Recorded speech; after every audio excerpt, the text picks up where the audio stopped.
मध्य प्रदेश का आदिवासी बहुल इलाका छिंदवाड़ा बेहद बुरी वजहों से चर्चा में है। एक शख्स ने अपने ही परिवार के 8 लोगों की कुल्हाड़ी से काटकर हत्या कर दी। इसके बाद हत्यारे दिनेश ने खुद भी फांसी लगाकर आत्महत्या कर ली। इस घटना ने मध्य प्रदेश ही नहीं देश में भी सनसनी मचा दी है। 7 दिनों पहले ही दिनेश की शादी हुई थी। महज 7 दिनों बाद मानसिक रूप से विक्षिप्त बताया जा रहा दिनेश हत्यारा बन गया। उसने अपनी पत्नी सहित परिवार के 8 लोगों की उस वक्त हत्या कर दी जब वो गहरी नींद में सोए हुए थे।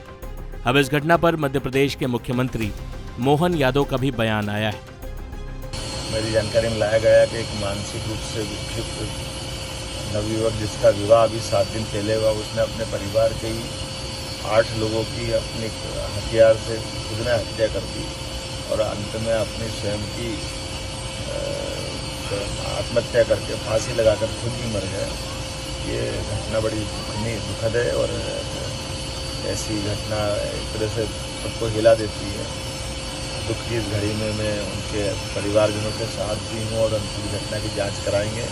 मैंने अपनी वरिष्ठ मंत्री श्रीमती संपत्ति उनके जी को तुरंत छिंदवाड़ा जाने का निर्देश दिया है। वो वहाँ जाकर के पूरी परिवार से भी मिलेगी, उनके जो बाकी लोग बचे हैं। और ऐसी घटना में मैं समझ नहीं पा रहा हूँ कि 7 दिन पहले जिसका विवाह हो जाए तो वो उसका विवाह क्यों किया गया। अगर वो मानसिक विक्षिप्त है, प्रारंभिक जांच में बताएगा कि वो मानसिक रूप से विक्षिप्त था।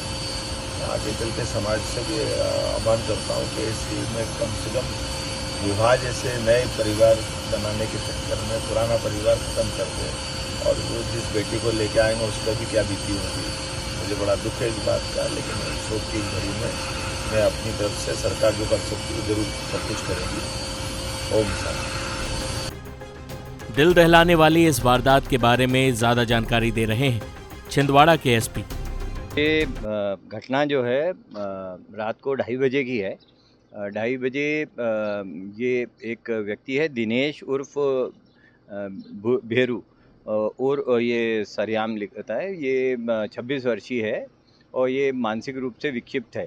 तो इसके द्वारा अपने परिवार के मतलब इसकी अभी 21 तारीख को शादी हुई थी, तो इसने अपनी पत्नी, अपनी माँ, बहन और भाई, भाभी और जो भाई के 3 नाबालिग छोटे बच्चे हैं, पुत्र 5 वर्षीय, बालिका एक 4 वर्षीय, एक 1.5 वर्षीय, इनको सबको कुल्हाड़ी से हमला करके इसकी हत्या कर दी।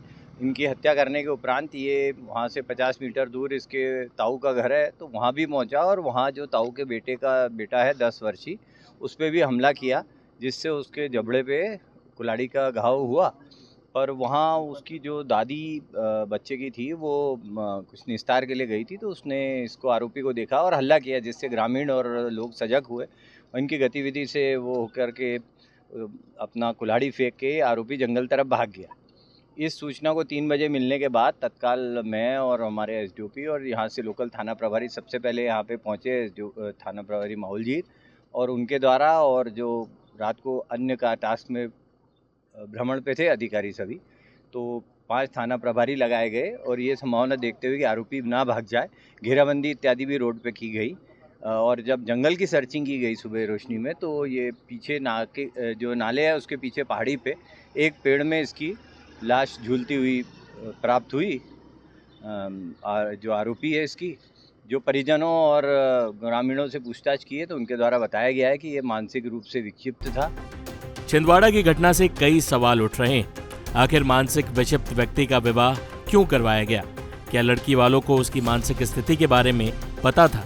क्या इस वारदात को अकेले दिनेश ने ही अंजाम दिया है या इसमें कोई और भी शामिल था? ऐसे कई सवाल हैं जिनके जवाब जांच के बाद ही मिल सकेंगे। टाइम्स नाउ नवभारत डिजिटल की रिपोर्ट।